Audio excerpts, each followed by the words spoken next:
Ladies and gentlemen, welcome to Fungi's Football Focus. We are, as time of upload, about 30 hours away from Australia's opening World Cup Group D match with France. Today we are going to preview that match along with all of the other news leading up to it. Going into this match, we are well aware of France's injury issues.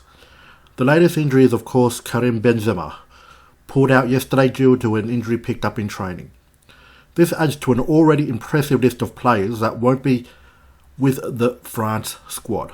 Paul Pogba, N'Golo Kante, Christopher Nkunku, Presnel Kimpembe and Mike Maignan. Without Kante and Pogba in particular, there is now some question marks around the creativity of France's midfield, especially in the deeper areas. France coach Didier Deschamps has tried a number of formations over the last year, but his most consistent seems to be a back three. When he has started with this, interestingly, he would play with two dual sixes, with Griezmann in front of the both of them as an attacking midfielder. This then tends to see Kylian Mbappe play in a front two, usually with either Olivier Giroud or Benzema. With the latter out, I think we can almost expect Giroud to start with Mbappe up front. Deschamps has rarely started with a three up front.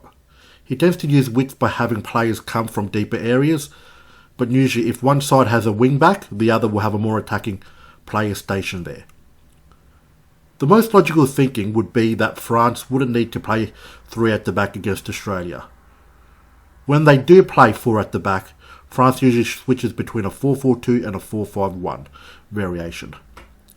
Interestingly, the last time they had Mbappe playing in a France team in a back four, he was used in a front two.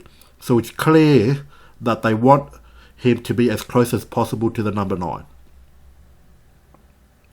Personally, I would expect a 5-3-2 formation just because I feel Deschamps will lean more towards being cautious. To that end, I think France's 11 will be Hugo Lloris in goals and a back three of Varane, Saliba and Jules Koundé. Aurélien Tchouameni and Camavinga will probably start in the dual sixes, and I expect Theo Hernandez as the left wing back. Usually this would mean on the right side a more attacking option, and in this case I think it will be Kingsley Coman as a more advanced midfielder. Griezmann, Giroud and Mbappe will create a triangle up front.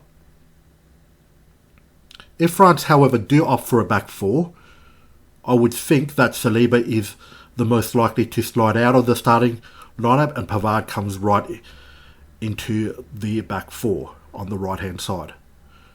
This could also see Kingsley Coman be dropped for Adrien Rabiot in a midfield three. For the Socceroos, obviously the big news is that Martin Boyle has been ruled out. This is a huge blow as Boyle has been the standout Socceroo throughout the last 4 years. His pace and no-fear attitude at running directly at his opponents has always helped the national team get on the front foot. Marco Tilio has been called in to replace him, which I think is an absolutely fantastic move. Now, as talented as the France squad is, I look at Deschamps and I don't see anything to believe that he won't be conservative, even against a team like us. To that end, there's not a lot of creativity in deeper areas for France. I think then the key for us getting anything out of this game is to cut off supply to Griezmann, Mbappe and Giroud. Matty Ryan starts in goals, and I would go with a back four of Nat Atkinson, one of Suter and Degenet partnering Kai Rolls, and Bajic on the left. Obviously the biggest issue for us is whether Harry Suter and Kai Rolls are fit enough to start together. If it's the case that Arnie decides that the both of them cannot start together, I would expect Milos Degenek will be at least one of the starters. He brings that strength that I think we will need to keep Giroud quiet, but I honestly do believe our best centre-back at this point in time is Kai Rolls. I personally think it's too dangerous to have Aaron Moy play in a lone six, so to me I would love to see Cam Devlin play with Jackson Irvine in a dual six role. Having Aaron Moy further up as a roaming number 8 in a midfield 3 would be absolutely fantastic. I think Irvine and Devlin's work rate will be extremely beneficial for helping us shut France down and cutting supply, especially more so if Aiden Hrustic is not 100%. There's simply no need to risk him.